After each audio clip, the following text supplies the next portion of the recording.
We are here because we know the outcomes in our lives are within our control. That taking absolute ownership of how we eat, sleep, train, think, and connect with each other is how we'll optimize our health and happiness. That chasing excellence is how we grab hold of what is possible. Our mission is to live on the run, always chasing, never stopping. Hello and welcome back to another episode of Chasing Excellence. How are you, Ben? Doing excellent, Patrick. Thank you. Excellent. We are doing today a 2-minute drill. 2-minute drill is when I go through my Instagram DMs and pull out all the really good questions that listeners send us. If you do want to get a question into the queue, just find me on Instagram, PS Cummings. Drop me a DM. I promise you I will get them into our list and into a future episode. Are you ready? Ready. All right. First question. My fiance struggles with lots of stress and anxiety, and she has a stressful profession.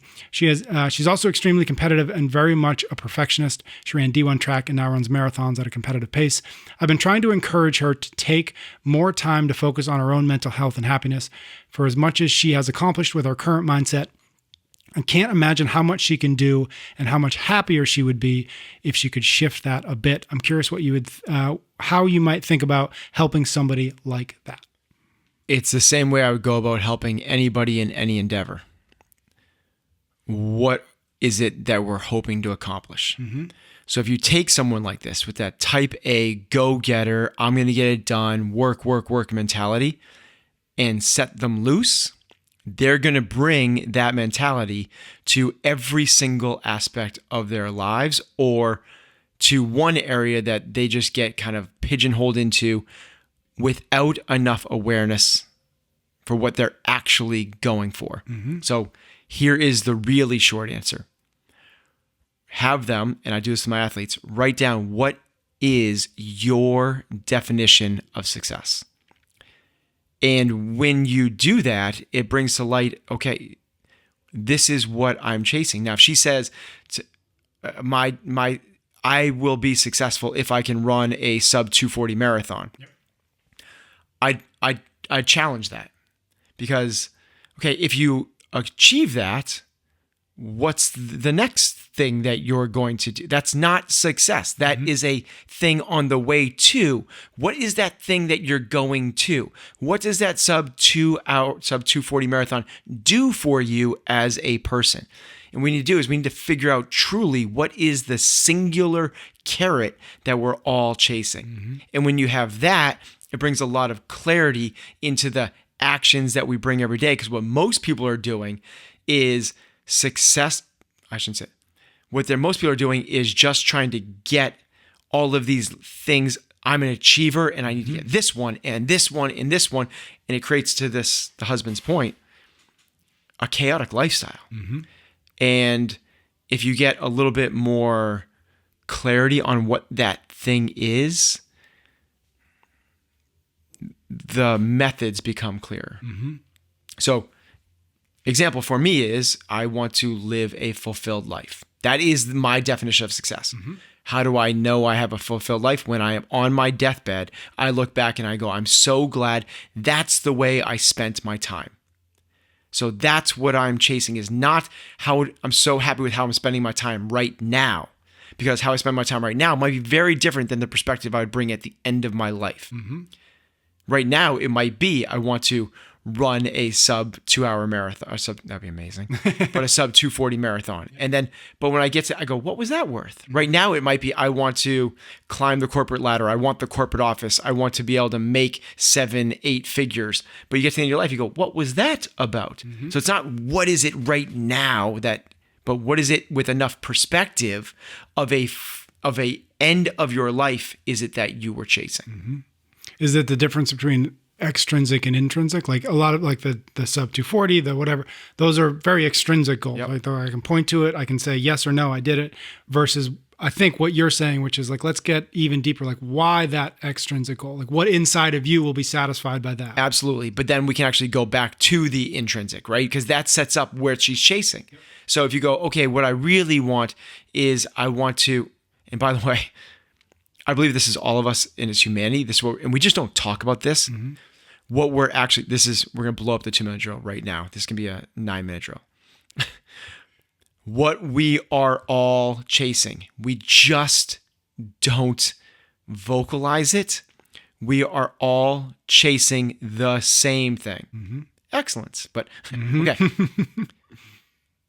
She wants to run a really fast marathon. She wants to do really well at her corporate job. She wants to be this go-getter in this other field. The reason she wants that is because when she gets those things, she feels good inside. Yep. That's what we all want. We all just want to feel okay inside. But we don't. And we need to talk about this. We don't. As the Buddha said, life is suffering.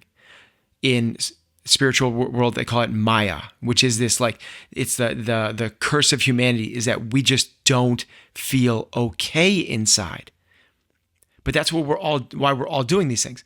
And we tell ourselves, if I am just able to buy that house, if I lived there, I'd be happy. If I was able to just take that vacation to this place, if I was able to just marry this type of person. And we put all of these extrinsic goals out there saying, like, if I am just able to do this thing, if I'm just able to make it to the games, I will feel good inside. We have to pop the lid off that sucker, because that is not true.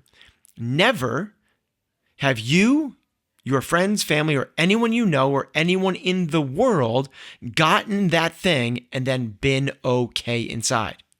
Your mind is a seeker and solver. Once it solves, it goes back to seeking. That's what happens. Once you get that thing, there is a momentary, and it's there, you win the games and people throw their arms up in the air and they have this big smile. They might even cry because they're so happy. But then 3 months later, they're back living in Maya. They're back to life is suffering, and they don't feel okay inside. So they go, if I could just win it again, then I would feel. But those moments are so fleeting that you're back to that perpetual life is suffering constant, and we can't stand being there. So we've tasked our minds with go search for the thing that's going to make us okay inside, but we're doing it externally. It's the job. It's the different relationship, it's the where we live, it's none of that, because none of those things have ever made anyone eternally happy. It's just not. The only way to get there is to get off of that treadmill, get off of this illusion that that's how we do it. This is a mass. It's so simple. And what we have to do is literally just figure out how to be okay inside. It's not if I get these things, I'll be okay inside. It's not about working on the external things. It's the internal. How do we become okay inside?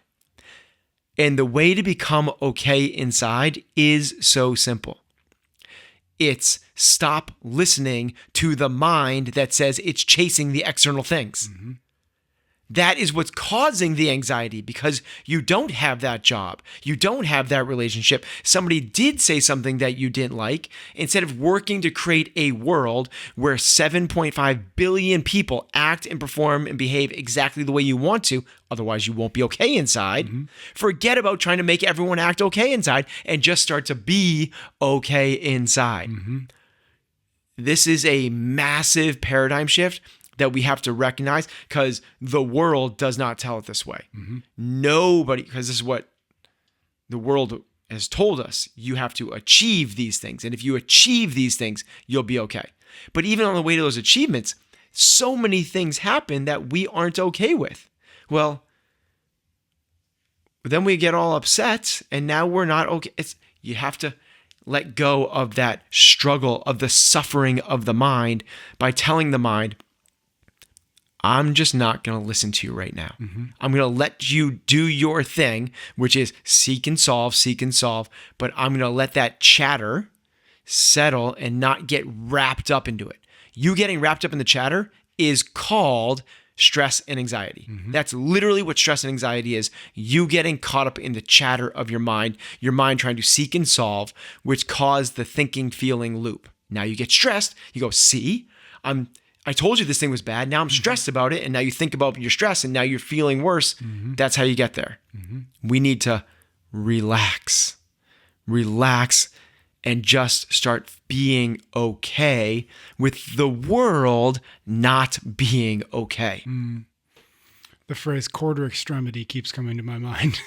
Wow. Okay, talk to me about that. Well, I mean, I think there's so many things that we quarter extremity in the gym is Yes.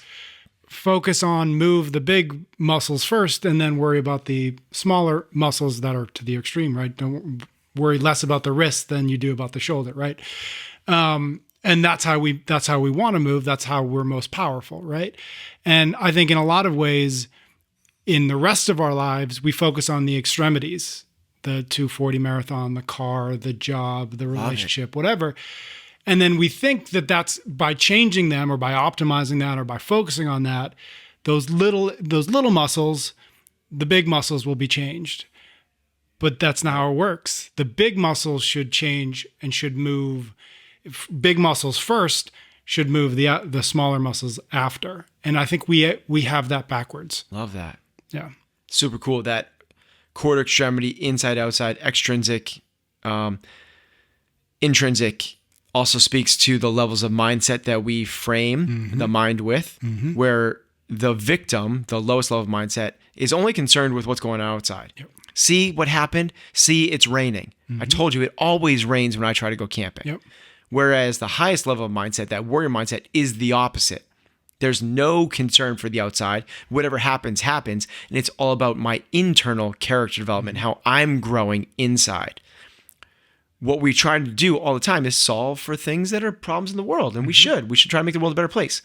But we have to take care of our house before we take care of our neighbor, right? We need to make the, Jordan Peterson talks about this. Did I get the right name right? Yep. Yeah. He talks about this in terms of like the 12 rules. It's about, if you can't get your house in order, don't complain about what's going on in the world. And it's that same type of thing. Like, if you can't get what's going on inside of you, like, what right do you have to complain about the other things that are going outside the world? Like, get your house in order. Get your inside fixed first. Yeah. I think that also part of that argument is the way to help the neighborhood is to help yourself. You cannot fill from an empty cup. Yeah. But not only that, but in fact, the only point of leverage we can have on changing the world is to change ourselves. Think globally, act locally. Yeah. All right. We have totally blown this. Okay. I'm going to get right back into it. I'm going to do a 1 minute drill from here on out, though. Okay. I think this actually, I'm sorry, I'm just reading ahead. I think this is actually really related to it. I know you guys are both parents and yet still make physical and mental health a priority. Do you have any suggestions on how to juggle this priority of quote unquote self-care and still being a present parent, employee, and friend that people can depend on? I feel I am being selfish if I tend to myself and needs sometimes. Okay, so the first one, the first part of this, it totally relates to what we just said. You cannot fill from an empty cup. You working on self-care is the least selfish thing you can do. Okay, full stop. Here's the tactical way to do this. 1, don't take up your family or work's time for your self-care. Yep. You have to eliminate the other things that you were doing that were just wasting time. That's how this happens. So if you're going to be at work for 8 hours, you're going to sleep for 8 hours, you have 8 other hours in the day. Well, if the afternoon when you get home from work is when you play with the kids, it's when you help prepare dinner, you have dinner, you help clean up, you put the kids to bed, you brush your teeth, you read stories, that's out. Yep. So you're going to you need to own the 4 hours beforehand. And you got to get up before the other people are up, and you got to do this when no one else is there. Or you involve your spouse in this process. If they're into it, this is where I've been lucky enough to get to with my wife, is we do meditation together. We do our breath practice together. We do yoga together every day. We sauna together every day. We go on family walks after. So that's where we are, but it didn't start that way. This is a 15-year journey to get to that point. And if I had been like, Heather, tomorrow morning, we're going to be doing, it never would have worked. So in the beginning, again, work on yourself and then see at the appropriate times where the threads are that you can kind of grab onto and try to involve your family as well. Yeah. The only thing I'll add to that, because why not, and just totally blow this episode apart, is, it's something I think about a lot. And I haven't read many, because this is kind of a parenting question to a degree. I haven't read many like parenting books. Like, I've intentionally not. But the ones I have looked at almost always, to me, come down to the kid's fine. Dad, mom, like you're the one who's got to change some behaviors here because what you're doing is causing X, Y, and Z, right? So in other words, most parenting books to me are not books about kids, but books about parents. I genuinely believe, and it speaks to this, and it speaks to this idea of self-care. The way to be a better parent is to be a better person. And if being a better person means you figure out, to your point of the being tactical, like figure out when you're going to take care of yourself, figure out when you're going to work out, do all the other things, read a book, like just like find some, that's not stealing from something else. That is building something. Yeah. And I think I don't know why we don't equate, if you want to be a better parent, you've got to be a better person. I don't know why that's not more obvious. Yeah. But to me, it is very obvious. Okay, next question. I've done CrossFit for more than a year and suffered a low back injury, which turned out to be a hernia. I spent a long time doing physio and then went back to training. 4 months in, I jammed my back again, doing deadlifts, and had to stop to heal again. I'm now back at training again with really low intensity, afraid I'll injure myself again. When looking at all of this, I see that my main problem was letting ego get the best of me and keep pushing for bigger weights, faster times, and not listening to my body saying it was too much. How can I differentiate between taking things slow to get back at a healthy place versus not challenging myself and staying in a comfort zone and not really pushing myself? Here's the really short, simple answer. If you're doing CrossFit and going to a CrossFit gym, you're not taking it too easy. Yep. Done. Like, so check that box. Don't worry about it. Yes. The lazy thing, the conversations that people have about that, like not pushing yourself, like you're a CrossFitter. Yep. Built in. Need not apply. Like it is not you. That's not, when people are shouting from the rooftops about that, they're not talking to you. They're talking to the people that spent the last 45 days on the couch and are eating Cheez-It crumbs off of their belly. That's the people. The people that are going to CrossFit 4, 5, 6 days a week, we don't need to worry about you guys not working hard enough. We need to worry about the opposite. You're showing up, doing the hard stuff. Don't do it too hard. Next question. It's nice for people to notice that I'm making progress with my weight, but it gets to the point where I feel like my worth has only been tied to my body. I rarely share photos of myself anymore because all I hear is, wow, you're shrinking, or are you eating enough, or what are you doing? I know they all mean well, and I've been guilty of doing the same thing to other women. I've been training and going to CrossFit 5 to 6 times a week, doing accessory work at home, getting lots of walking in. I guess these days it's just so rare for somebody to do that people feel the need to constantly comment. How do you recommend I deal with comments about my body and eating from others? Those aren't comments, they're compliments. You have to take a deeper dive and understand why is it that you don't like compliments. This is not some surface level thing of like, that we're going to answer in a 2-minute drill. You have a resistance to people giving you comments. Because if it wasn't this, it would be, I've done really well in my career. I've gotten a bigger house. I moved to a nicer neighborhood, and people are saying, congratulations on your success. And I don't feel good about that. What's going on? Like, that's the question we need to answer is, why do you not feel okay with your own success? I don't have the answer to that. I would need to know you a little bit more. What would you recommend as a healthy sweet snack and a salty snack for people who train competitively at a quarter levels or quarterfinals level and eat healthy in general? Oh, this is healthy sweet snack, salty wheelhouse. snack. Yeah. Okay. This is what 2-minute drill is designed for. Oh my God. Which we don't. The salty snack. Yep. I'll give 2. Homemade French fries. Like air fryer? Homemade? Yep. You can do them you can bake them in a pan as well though. And they work really well on a pan, but cut a potato the same way. So they look like French fries. Yeah. You can do them with like a thing to make them ridged. You can do it however you want to. It doesn't matter. You can make them big, you make them small, it doesn't matter. Put them on a pan, not overlapping each other at all. So they're all exposed. put a little bit of olive oil and salt on them. They're ridiculous. Our kids go crazy for them. By the way, white potatoes are not worse for you than sweet potatoes. So don't worry about that. And potatoes are the most satisfying food. This is all EC stuff from your podcast. Just thinking of it's literally the most satisfying food. Like you'll eat the less calories for how full you get of any food. So if you're if you're looking for a salty treat, it's hitting like so many. Yeah. Okay. Another one, which is the opposite, which gets you salty but it doesn't fill you up at all, is popcorn. So popcorn, not microwave, not movie theater, but like you get kernels, put them in a popper, and you can put some salt on them. Cool. Super healthy. Okay, for the sweet one, I'll give 2. One is dried fruit. Dried fruit, just like not fruit. Fruit doesn't do it. I know people say that. It's not, but it's not going to satisfy the thing that you want. Yeah. But dried fruit does, and dried fruit's not the devil. Like, if you're looking for a treat and your treat is Dried mango? So dried mango without added sugar. the added sugar. Because you don't, that's insane to me. You're taking like one of the sweetest things in the world and adding sugar to it. But like dried mangoes, our kids eat it all the time. Like dried mangoes is a great sweet snack. Another one, which is kind of my go-to, which I love, is because it's not sugary really at all, is take some chocolate protein powder and stir it into some like Greek yogurt. Okay.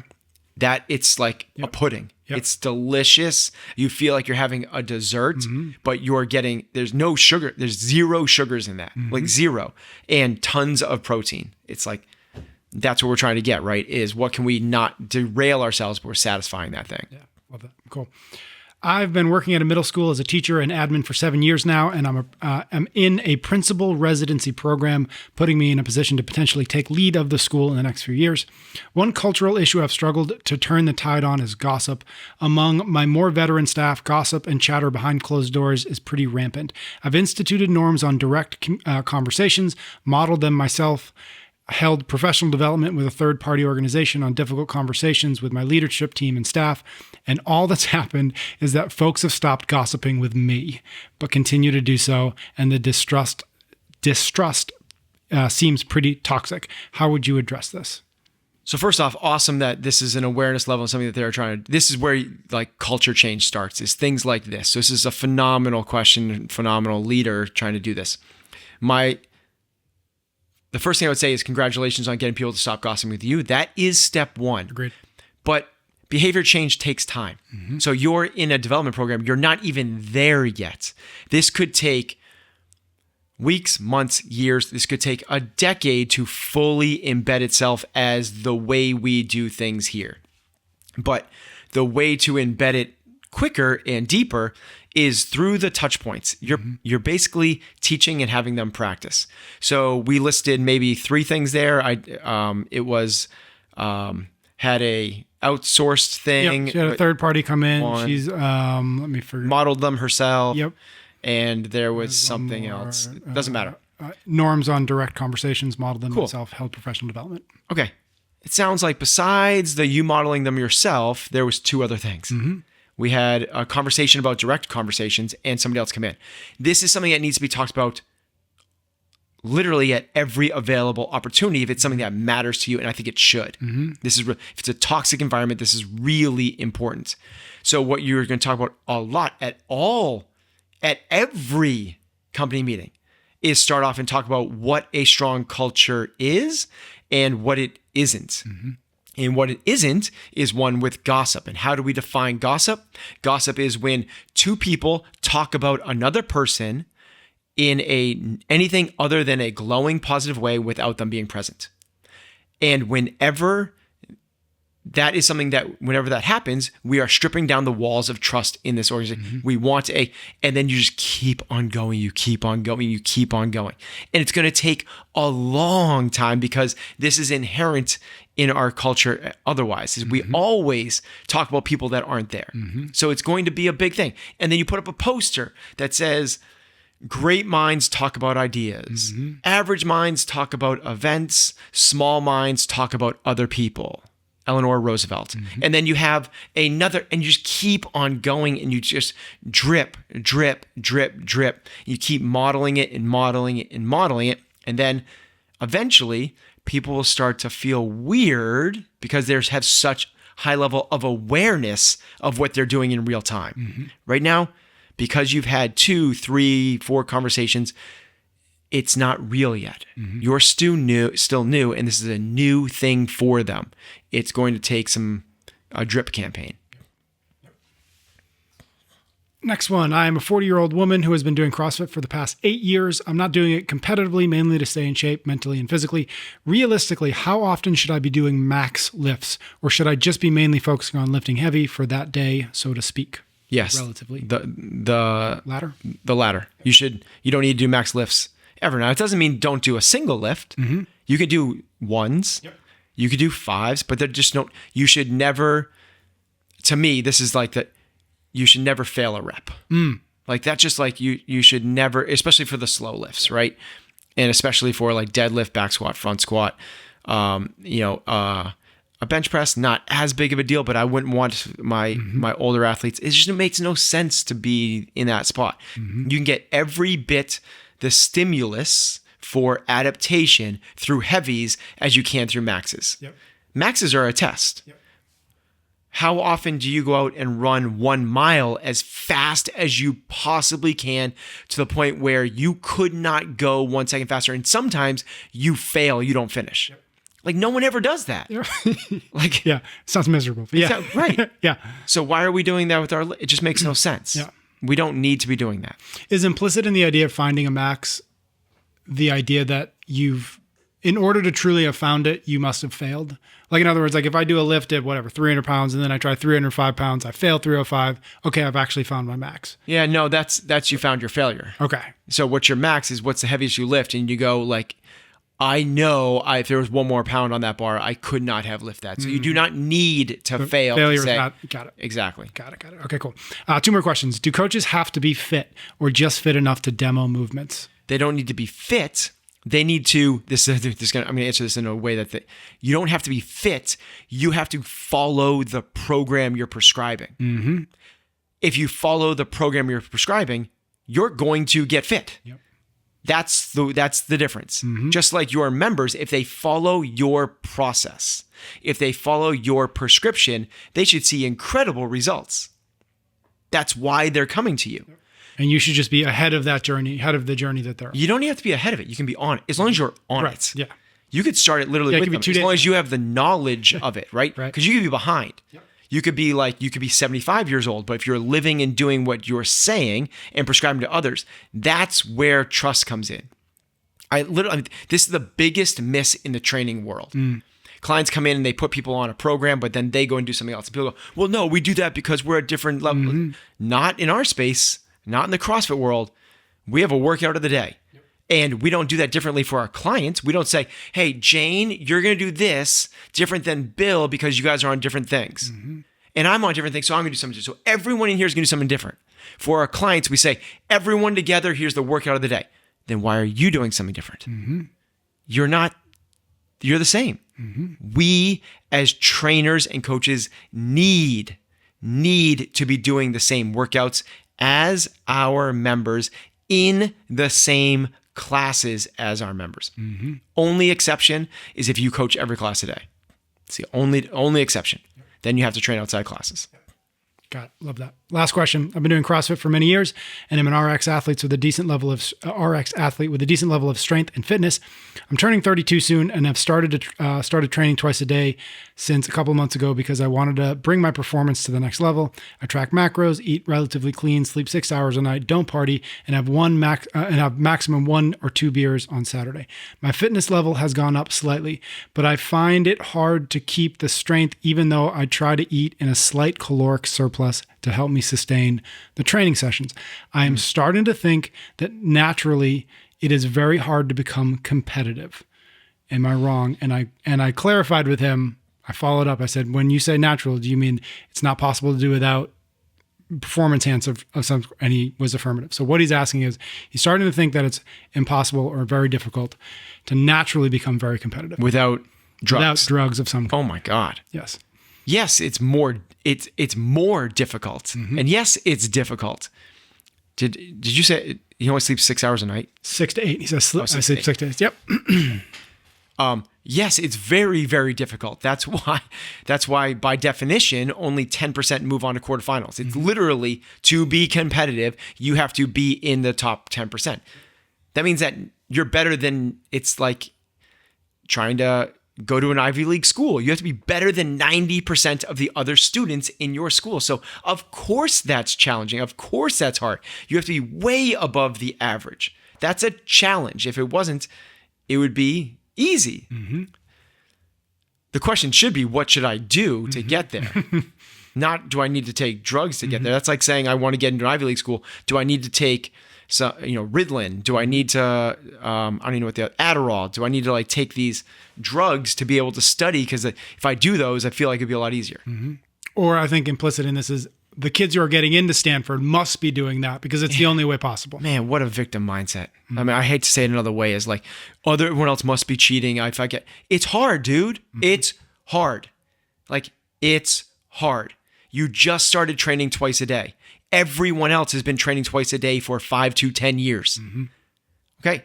Some people have genetics where they make gains faster than other people. This is a real thing. Put 2 people in the same training program, eat the same thing, sleep the same amount, and they'll make different gains. So you might need to work harder than somebody else. Yes. But instead of looking for the drugs, why not looking for like refining the training program? What are you doing for strength? You talked about being a strength surplus. What is it that you're doing for your strength? Is there a more optimal way to train? What are the stress levels outside of this? Because if you're living in a cortisol from stress from work, well, you're in a catabolic state. I don't care how much you're lifting and how much you're eating, you're not going to get to where you want to be. Are you working with a coach? Are you working in the right training environment? Are you getting the right types of calories? Are you fueling those things? What's your recovery process look like? Like, there are so many things that we could be doing to make the gains, but it does start with what he ended with. Yes, it is very difficult. All right. That's all we got. Thank you, everybody out there, for listening. Again, if you want to get questions into the 2-minute drill queue, find me on Instagram, PS Cummings. Drop me a DM. I'll add it to our list, get it into a future episode. Thank you for your ratings and your reviews. Ben and I will be back next week for another episode of Chasing Excellence. You can get every episode of Chasing Excellence wherever you listen to your podcasts or on YouTube. Until next time, thank you for listening.